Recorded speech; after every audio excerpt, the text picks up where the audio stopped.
I'd like to share with you a thought on Parshas Eikev, written by Rav Yosef Yavetz, who wrote a sefer called Chaste Hashem.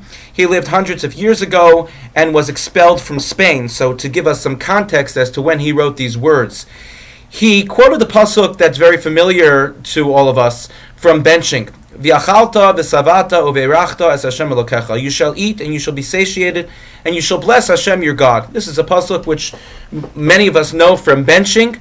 It's a pasuk that appears in our parsha, and it's a pasuk that expresses Hashem's desire to make sure that we have food, but also to make sure that we have the midah, the character trait of hakaras hatov, that when you get something, you thank the person or the entity that gave it to you. And in this case, we thank HaKadosh Baruch Hu, we thank God for providing us with food that we're able to eat. And he writes that there are certain mitzvos that people do b'simcha and happiness, and they are very gladdened by it. They enjoy it. And the types of mitzvos they refers to is the mitzvah of Purim, a lot of fun on Purim. Biur chametz, searching for chametz, it's also a very interesting mitzvah. And basar b'chalav, keeping milk and meat separate.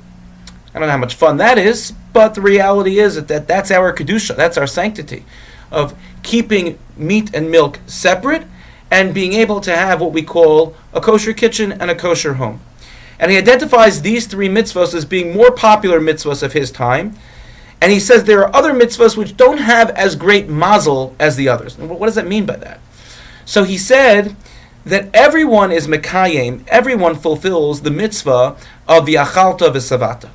We all fulfill the mitzvah of you should eat and you become satiated. You become full. But not everyone fulfills the second part of that pasuk, the other mitzvah of uve'erachta es Hashem Elokecha, and you shall bless Hashem your God. What an important lesson for us to understand, that we want to teach ourselves, our children, our grandchildren, the midah, the character trait of hakaras hatov, of recognizing the good. And the first place that we teach them this lesson is very simply that when we eat something, that we make a bracha beforehand and we make a bracha afterward. When we eat a meal that contains bread, we have a whole birkas hamazon. We have a whole grace after meal.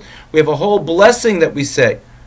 And that wasn't so popular because after a person is full, all they want to do is run off to the next thing that they have to do. How many times do we find ourselves at a meal and we're rushing, we're running, we're doing all kinds of things.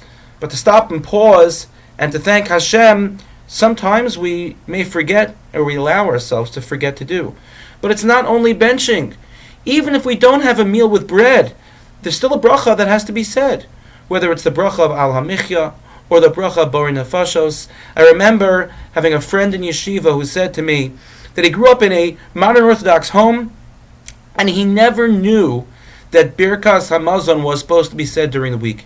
He said because the only time he saw his parents ever benching, ever saying any bracha after eating anything, was when they sat down on Shabbos with everyone and benched at the table after the meal, when they sang benching together. But during the week, he never saw any benching. And we all wonder to ourselves, in our own homes, what lessons do our children learn about thanking Hashem, about hakaras hatov, by virtue of the example that we set for them. Let us be zocha, let us merit that indeed we should be able to be satiated and we should be able to eat, healthy of course, as HaKadosh Baruch Hu blesses us with the ability to have money to be able to buy food and sustain ourselves and our families.